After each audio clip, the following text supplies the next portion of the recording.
Hello and happy American Independence Day, everybody. Today I'm going to be starting a very special mead, one that I aim to taste like Irn-Bru, a drink that's famous in Scotland.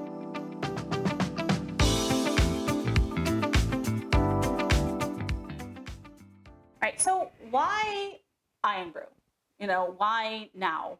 Well, I have some amazing friends in Scotland, and they all, or at least most of them, rave about this drink. And one person in particular that I'm actually creating this for is my internet friend, Simon, aka The Laughing Simon. He actually has a YouTube channel and he streams on Twitch, and he has probably the funniest content I've seen on YouTube. We kind of became friends about a year ago, and I've been saying, I'm going to make a mead that tastes like Irn-Bru. I'm going to make a mead that tastes like Irn-Bru. And until this day, I haven't even attempted it because it's really hard to pinpoint the flavor of Irn-Bru or Irn-Bru, however you want to say it. I actually asked some of my Scottish friends, what is the flavor? And they're all just like, it's flavor of Irn-Bru. What are you talking about? It's Irn-Bru flavor. But I've tried it myself, and that's what I have right here, this nuclear orange color liquid in front of my face. And at first I'm like, okay, well, it kind of tastes like bubblegum. And the more I drank it, the less it tastes like bubblegum. And I kept on sipping it, which, don't get me wrong. It's a good soft drink.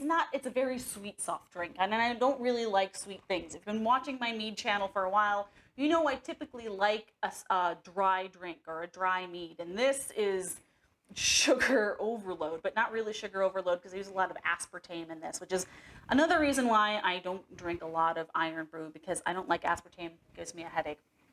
But for the sake of creating this mead, I got myself a 12-pack from good old Amazon.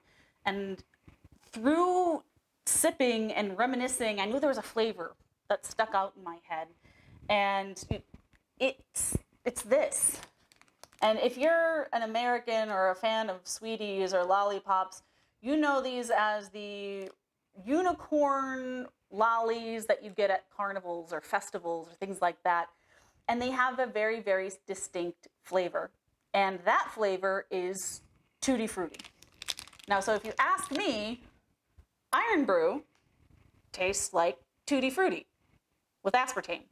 So that is exactly what I'm going to try and create. Now, when I was creating this recipe in the old noggin here, I was thinking, okay, well, I need to get something that tastes like tutti frutti. And I was originally just going to get a bunch of these rainbow lollies. And in fact, I did get a bunch of these rainbow lollies. But the issue is with all of these colors, once they go into liquid, they kind of turn like this greenish, bluish color. And it doesn't really look appetizing, and also doesn't really look like this, again, nuclear orange color that Irn-Bru is. So with some more digging, I was actually able to find the same rainbow lollies, but in white form. So thank goodness for children with allergies. So that's exactly what I'm going to be using. I crushed up about 20 of these lollipops, and I think I have somewhere around 420 grams, which it's a very potent tutti frutti smell, and that might seem like kind of a lot, but if you've never had this soft drink before, it's a powerful drink, and the smell is actually really close. Just like that hint of aspartame in the drink. So I think I'm going to come very, very close with this mead.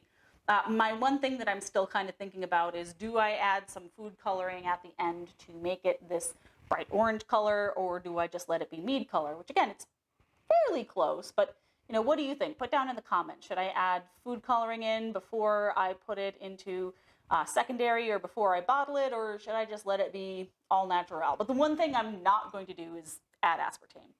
Sorry, Scottish friends, I can't do it. I can't do it.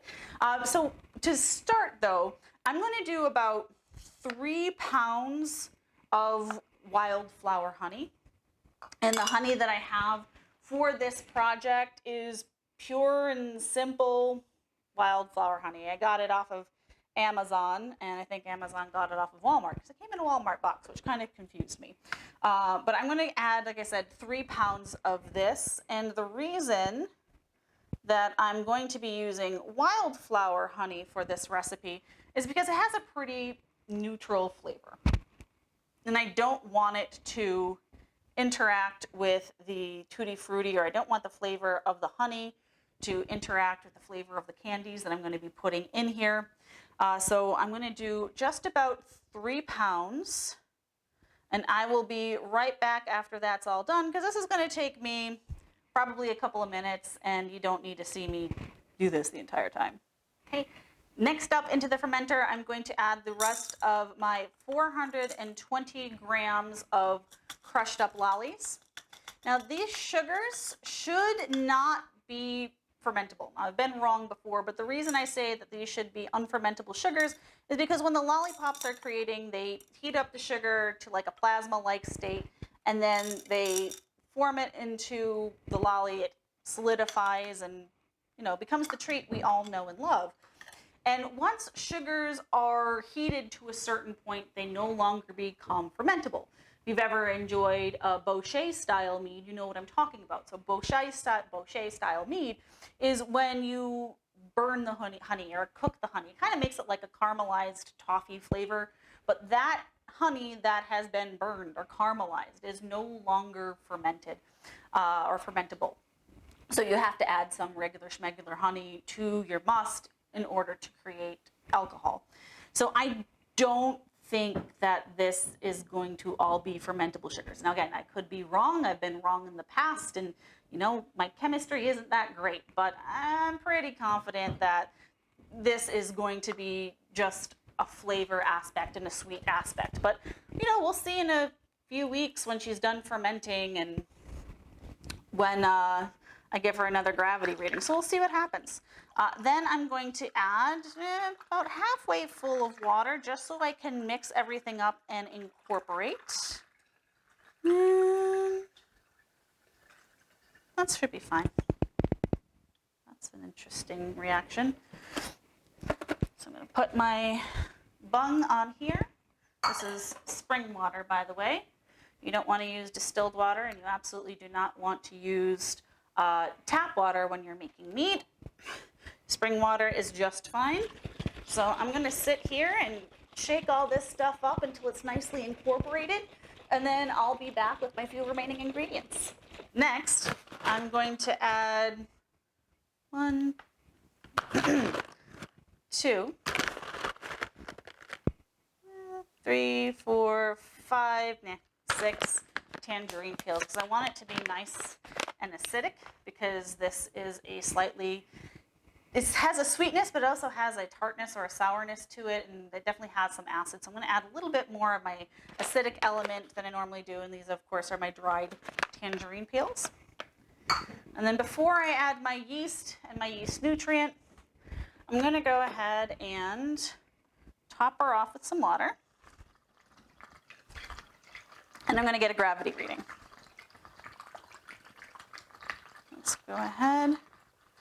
And I am very grateful that all of these candies sunk to the bottom, because I really didn't want to get that in my graduated cylinder, but let's see if I do it anyway. Now, I'm starting off with a very sweet mead, because I have 3 pounds of honey in here, 3 pounds of wildflower honey. Again, I don't know if the sugar from the lollies are going to do anything, but I don't think that the yeast is going to be able to eat that. I think it's just going to be there for sweetness and for flavor. I was thinking about adding the candies into secondary. Oh, yeah, are already floating, my friend. I was thinking about adding them into secondary, but I thought, why not? Just add them into primary and see what I get. This is an experiment. It's just for funsies. And oh boy, yeah, she's sweet. I'm looking at a 1.130 right now, which I think is the sweetest must I have created so far. And again, I don't know if this is going to be accurate, because I have a lot of these candies sitting at the bottom of this must, and they're surely going to dissolve over time. But who knows? We'll see. And the gravity reading is only really important if you care about the accuracy of your EBV. And as I've said many times before, I'm way more interested in just making a tasty beverage. And you can smell the honey coming off of this must right now, but you can also smell the tutti frutti, which I think is pretty cool. Now I'm going to add a packet of RedStar Premier Blanc. And I chose this because it doesn't really have conflicting esters. I've used this yeast plenty of times before, and it doesn't really add or take away from anything. It kind of lets the natural flavor shine through, which is exactly what I wanted to do with this brew, because I just want the flavor of the candies to shine through, and I want the acidity of the tangerine peels to shine through as well. And here we go. And this is my yeast nutrient that I'm going to add right on top of that. And my yeast nutrient is just a little bit of fermento mixed with some of this spring water, and put all that sludge in there. Do I have to add yeast nutrient? Probably not, because again, it's just a 1 gallon batch. But I like to do it just in case. I don't think that there's anything in the candies that would harm the yeast, but we'll find out. Give that another gentle stir. Put this back up here. Put my airlock in, and of course, this is filled with hot water. The airlock is filled with hot water and star sand, so it is not sterilized, but sanitized liquid, so I don't want any buggies getting in. As I mentioned, it's July here in Chicago, which means we're getting to be fruit fly and fly season, and they are going to be definitely attracted to this sweet, sweet drink. So I just want to make sure that I have everything sealed from micro bugs and macro bugs as well. Now, the color so far, you can see it's not a match, but it's going to change colors as it ferments.